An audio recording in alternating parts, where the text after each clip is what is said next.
Hi friends, welcome back to my YouTube channel. ಇವತ್ತು ಕುಷ್ಕ ರೆಸಿಪಿನ ಸಿಂಪಲ್ಲಾಗಿ ಮಾಡೋದನ್ನು ತೋರಿಸ್ತಾ ಇದ್ದೀನಿ. ಏನೇನು ಇಂಗ್ರೀಡಿಯೆಂಟ್ಸ್ ಬೇಕು ಅಂತ ನೋಡೋಣ ಬನ್ನಿ. ಅರಿಶಿನ ಸ್ವಲ್ಪ, ಮತ್ತು 3 ಟೊಮೊಟೊ ತೊಗೊಂಡಿದ್ದೀನಿ, ಚಿಕ್ಕದು 2 ಈರುಳ್ಳಿ ತೊಗೊಂಡಿದ್ದೀನಿ, ಮತ್ತು ಕೊತ್ತಂಬರಿ, ಪುದೀನ, ಶುಂಠಿ ಬೆಳ್ಳುಳ್ಳಿ ಪೇಸ್ಟು ಮಾಡ್ಕೋಬೇಕು, ಮತ್ತು ಪಲಾವ್ದು ಸ್ಪೈಸಸ್ಸು, 2 ಹಸಿಮೆಣ್ಸಿನ್ಕಾಯಿ, ಅದೇನು ರುಬ್ಕೊಳ್ಳೋಂಗಿಲ್ಲ, ಸುಮ್ಮನೆ ಮಸಾಲೆಗೆ ಹಾಕ್ತೀನಿ ಇದು, ಮತ್ತು ಚಿಲ್ಲಿ ಪೌಡ್ರು, ಧನಿಯಾ ಪುಡಿ, ಚಿಕನ್ ಮಸಾಲ ತೊಗೊಂಡಿದ್ದೀನಿ. ಸೆಂಟ್ರಲ್ಲಿರೋದು ಚಿಕನ್ ಮಸಾಲ. ನಿಮ್ಮ ಹತ್ರ ಚಿಕನ್ ಮಸಾಲ ಇಲ್ಲ ಅಂದರೆ ಗರಂ ಮಸಾಲ ತೊಗೊಳ್ಳಿ. ಇಷ್ಟು ಇಂಗ್ರೀಡಿಯೆಂಟ್ಸ್ ಬೇಕು. ಅಕ್ಕಿ ಮತ್ತು ಎಣ್ಣೆ ಬೇಕು ಒಗ್ಗರಣೆಗೆ. ಈಗ 1 ಟೀ ಸ್ಪೂನು ತುಪ್ಪನ ಹಾಕ್ಕೊತಾ ಇದ್ದೀನಿ ಒಗ್ಗರಣೆಗೆ. 2 ಟೀ ಸ್ಪೂನು ಎಣ್ಣೆ ಹಾಕ್ಕೊತಾ ಇದ್ದೀನಿ ನೋಡಿ. ತುಂಬ ಸಿಂಪಲ್ಲು, ಮಸಾಲೆ ಏನು ರುಬ್ಬಂಗಿಲ್ಲ, ರುಬ್ದಲ್ಲೇ ಮಾಡ್ತಾ ಇರೋದು ನೋಡಿ ಇದು. ಮಸಾಲೆ ತಿಂದು ಬೇಜಾರಾಗಿದ್ದರೆ ಈ ಥರ ಸಿಂಪಲ್ಲಾಗಿ ಒಂದು ಕುಷ್ಕ ಮಾಡ್ಕೊಳ್ಳಿ, ತುಂಬ ಚೆನ್ನಾಗಿರುತ್ತೆ. ಈಗ ಎಣ್ಣೆ ಕಾದಿದೆ, ಎಣ್ಣೆ ಮತ್ತು ತುಪ್ಪ, ಪಲಾವ್ ಸ್ಪೈಸಸ್ ಹಾಕಿ ಮೊದಲು, ಆಮೇಲೆ ಈರುಳ್ಳಿ ಹಾಕ್ಕೊತಾ ಇದ್ದೀನಿ. ಈರುಳ್ಳಿ ಚೆನ್ನಾಗಿ ಎಣ್ಣೆಯಲ್ಲಿ ಫ್ರೈ ಮಾಡ್ಕೋಬೇಕು.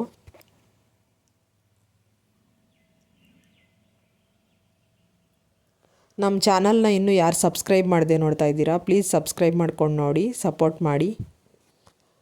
ಈಗ ಈರುಳ್ಳಿ ಫ್ರೈ ಆಗಿದೆ, ಟೊಮೊಟೊನ ಹಾಕ್ಕೊತಾ ಇದ್ದೀನಿ. ಟೊಮೊಟೊ ಚೆನ್ನಾಗಿ ಫ್ರೈ ಮಾಡ್ಕೋಬೇಕು. ಈ ಟೊಮೊಟೊ ಎಷ್ಟು ಚೆನ್ನಾಗಿ ಫ್ರೈ ಮಾಡಿಕೊಂಡ್ರೆ ಅಷ್ಟು ಚೆನ್ನಾಗಿರುತ್ತೆ ಕುಷ್ಕ ನೋಡಿ. ಈಗ ರುಚಿಗೆ ತಕ್ಕಷ್ಟು ಉಪ್ಪು ಹಾಕ್ತಾಯಿದ್ದೀನಿ. ಟೊಮೊಟೊ ಸಾಫ್ಟ್ ಆಗುತ್ತೆ ಉಪ್ಪು ಹಾಕೋದ್ರಿಂದ. ಚೆನ್ನಾಗೀಗ ಬೇಯಿಸ್ಕೊಳ್ಳಿ ಟೊಮೊಟೊನ.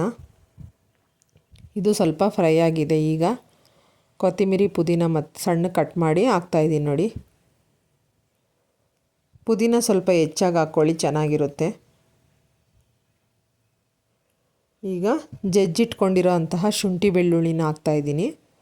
ರೆಡಿಮೇಡ್ ಆಗೋದಕ್ಕಿಂತ ಹೀಗೆ ಆವಾಗಲೇ ಫ್ರೆಶ್ಶಾಗಿ ಮಾಡ್ಕೊಂಡು ಹಾಕಿ, ಚೆನ್ನಾಗಿರುತ್ತೆ. ಶುಂಠಿ ಬೆಳ್ಳುಳ್ಳಿ ಫ್ಲೇವರ್ ಚೆನ್ನಾಗಿ ಬರುತ್ತೆ.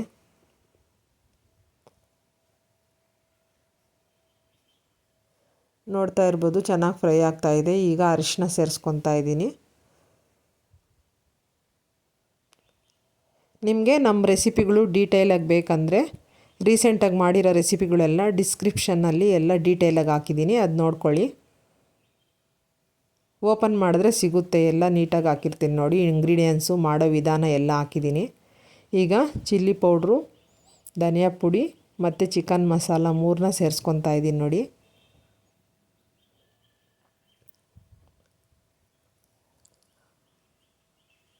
ಈಗ 2 ಹಸಿಮೆಣ್ಸಿನ್ಕಾಯಿ ಹಾಕ್ಕೊತಾ ಇದ್ದೀನಿ. ಗಟ್ಟಿ ಮೊಸರು 1-2 ಸ್ಪೂನ್ ಹಾಕ್ಕೊಳ್ಳಿ, ಚೆನ್ನಾಗಿರುತ್ತೆ ಮೊಸರು ಹಾಕೋದ್ರಿಂದ. ಈಗ 1 ಗ್ಲಾಸ್ ಅಕ್ಕಿನ ತೊಳೆದು ಸೇರಿಸ್ಕೊತಾ ಇದ್ದೀನಿ ನೋಡಿ. ನೀವು ಜಾಸ್ತಿ ಜನ ಇದ್ದರೆ ಸ್ವಲ್ಪ ಹೆಚ್ಚಾಗಿ ಹಾಕ್ಕೊಳ್ಳಿ. ತುಂಬ ಸುಲಭವಾಗಿರೋ ವಿಧಾನ ಇದು, ಬೇಗನೂ ಆಗುತ್ತೆ ಇದು ನೋಡಿ. ಈಗ 1 ಗ್ಲಾಸ್ ಅಕ್ಕಿಗೆ 2 ಗ್ಲಾಸ್ ನೀರು ಹಾಕ್ತಾಯಿದ್ದೀನಿ. ಇದೇ ಗ್ಲಾಸಲ್ಲೇ 1 ಗ್ಲಾಸ್ ರೈಸ್ ತೊಗೊಂಡಿದ್ದೀನಿ ನಾನು. 2 ಗ್ಲಾಸ್ ನೀರು ಹಾಕಿದ್ದೀನಿ. ಈಗ ರುಚಿಗೆ ನೋಡ್ಕೊಳ್ಳಿ, ಉಪ್ಪು ಸಾಲದೇ ಇದ್ದರೆ ಹಾಕ್ಕೊಳ್ಳಿ. ಈಗ 2 ವಿಸಿಲ್ ಹಾಕ್ಸ್ತಾಯಿದ್ದೀನಿ ನಾನು, ಲಿಡ್ ಕ್ಲೋಸ್ ಮಾಡಿ ನೋಡಿ. ಈಗ ಬೆಂದಿದೆ, ವಿಸಿಲ್ ಹೋಗಿದೆ ನೋಡಿ. ನೋಡ್ತಾ ಇರ್ಬೋದು, ಕುಷ್ಕ ರೈಸ್ ರೆಡಿಯಾಗಿದೆ.